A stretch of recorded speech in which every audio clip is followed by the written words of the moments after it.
Hi there, it is Tuesday, September the 24th, a great, beautiful day in the sunny South.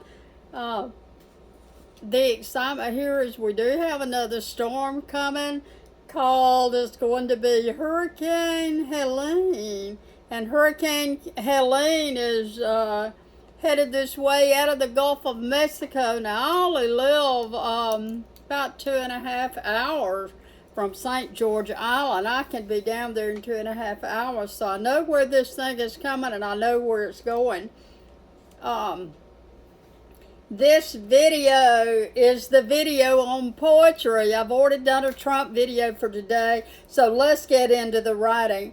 Peggy Mercer's YouTube channel and my YouTube channel for writing is the place people are coming to learn how to write a book and get it published, to learn how to write poetry and get it published and become a best-selling American poet. Now, let me just say this. You may write poetry and nobody may not like it. You may write poetry and the only person that may like it is going to be you. Well, guess what? Maybe you should write a different type of poetry. And how do you know what to write? Think about the poetry that you cut your teeth on. Think about when you were young, what poetry did you read? What poetry do you love?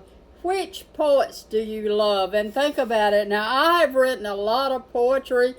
This little homegrown book right here called Come By Come By Here.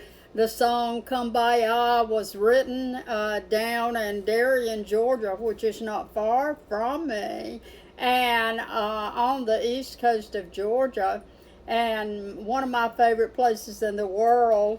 And this is free verse, and this poetry just covers a lot of coastal adventures and a lot of experience that I had over the years down on the coast. It's called Big Daddy Island, and this became a bestseller in American poetry, and it was on the bestseller list, sandwiched in there by Edgar Allan Poe and Bertolt Brecht and a lot of the Pulitzer Prize winning poets. And I'm flabbergasted because as I began to grow older a few years ago, I decided to start my own little company and publish my own little book. And that's not to say I won't go back to the big publishers. I have an agent in New York, and I have publishers that contact me and say, don't you think we should see what you're writing, Miss Peggy? And Miss Peggy says, no, I like what I'm doing. So I thought I did a real good job on this. And during this discussion on poetry, I plan to do 2 videos. This is the introductory video to writing poetry.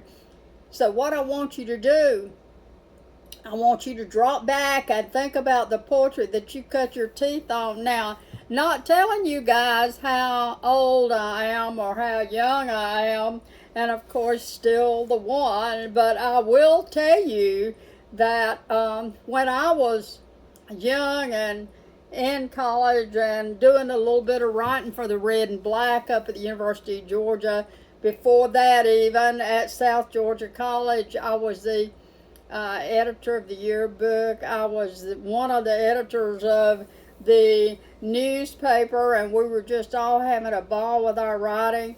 And the poetry that I loved so much and cut my teeth on, and you're going to step forward when I say this and go, oh, you're going to love it. I cut my teeth on Rod McEwen, and I have all of his books. Stanton Street and Other Sorrows, Listen to the Warm, you name it. And this all is free verse that this guy wrote, and I loved it with all my heart and soul. Of course, before that, I was raised in church in the sunny South here, and I love the Bible. The Bible to me is the greatest literature ever written. It is full of poetry and essays and I call it articles on love and how to share and how to live and the commandments. You don't get any better. It never fails to enrapture me to read my Bible. I cut my teeth on Rod McEwen. I cut my teeth on Khalil Gibran. And tell you a little cute story right quick. I had a young lady that I went to college with, and at South Georgia College, and she was just a gorgeous young lady.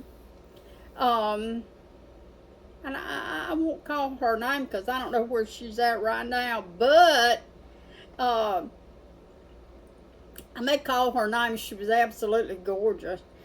And she didn't, her name was Janie. She didn't have a lot of talent that I could see, but she had a beauty about her, and she was real regal, and she just had a gorgeous, pretty face, and she was tall enough to be in the beauty pageants, and she was in a beauty pageant and won Miss South Georgia or something like that, and then the lady that was ahead of her in the winning dropped out for some health reason or something and could not go to the Miss Georgia pageant.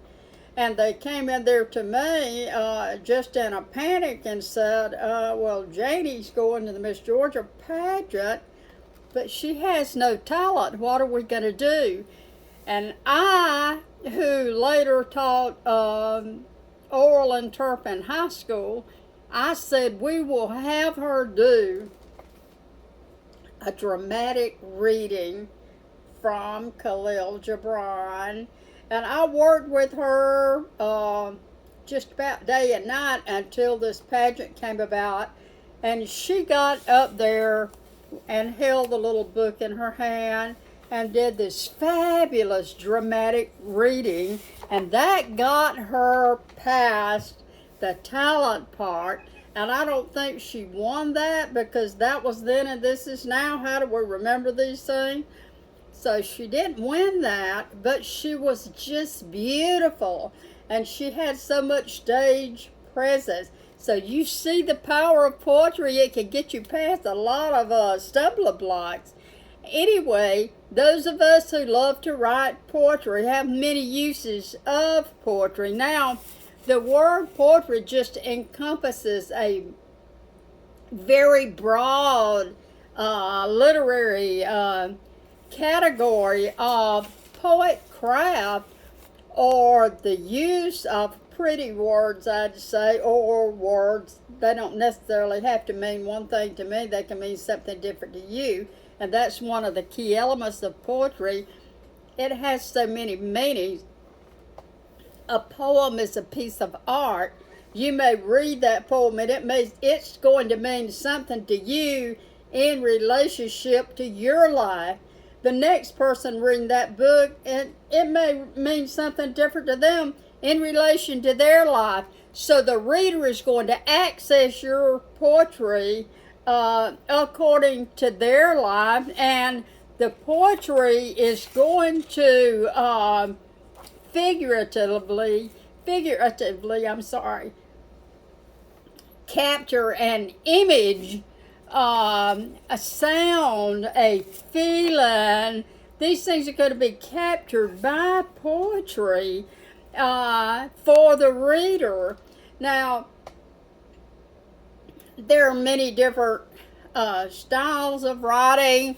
There's Old English styles of writing, and I'm going to share that with you in the next video. I'm going to actually pull out some books and show you what I'm talking about with the different styles of writing. And this broad category of writing called poetry encompasses many different styles. The elements that poetry must contain are sound, form, rhyme, meter, rhythm. So you're going to have certain elements in poetry, And people are all the time asking me, does my poetry have to rhyme? And the answer to that is, of course not. Now, I will tell you that really good poetry, even great poetry, is going to have rhythm inside it. And that does not mean that that poetry has to rhyme, but the way that you get inner rhythm inside a poem is that there will be words that rhyme. It doesn't mean they be on the end of the declaration or the end of the narrative. They could be inside the narrative, but if they are, they strengthen the inside of the poetry and give it some kind of meter. Now, I also have a lot of people that are constantly asking me if the poem has to have so many syllables per line of writing, and the answer to that, it doesn't have to, but it would be good if it did. I frankly can't stand to see a poem with a line this long followed by 2 words. Now, some poets do this for drama. Let's talk about drama for a minute.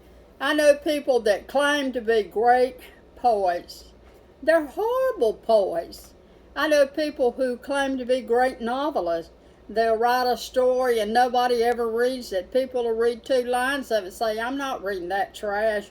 Okay, what separates the chaff from the wheat? What separates the great stuff from just the normal trashing of words, I'd say? And I know poetry, I know poets that are very vain and egotistical. Egos are good, not to the point that the ego's all there is. You want to write good poetry. You don't want to write shock and awe stuff. Nobody's going to read it. That doesn't make you a great poet. That makes you a sorry poet writing trash. Now, there are things in writing, all areas, including poetry, that are what we call taboo. If you're writing about picking your nose, you know what? That's taboo. An editor in New York told me this, and she said you just don't write that stuff because it's ill-mannered, it's bad manners, it casts you in a bad light. It's what we call a major turnoff. Nobody wants to read any more of your writing after you do this to yourself. Don't do this to yourself. I know some real good poets that waste a lot of time writing nothing but trash. You know why? They're lazy. They're too lazy to sit down with a great idea and develop that great idea into a great poem. They're too lazy. Don't be a lazy poet. If you want to become an award-winning poet, you must write award-winning poetry. I have read award-winning poetry from some of my writer friends. I have seen poetry that some people I know write that are very educated that's pure trash. You might as well wad it up and throw it in the trash because that's where it belongs. Now, figuratively speaking, there are different uses and vehicles, I would say, for you to come up, for you to use, different elements for you to use in your poetry, and such as metaphors, similes. You must know your English too, and you must have at your within reach.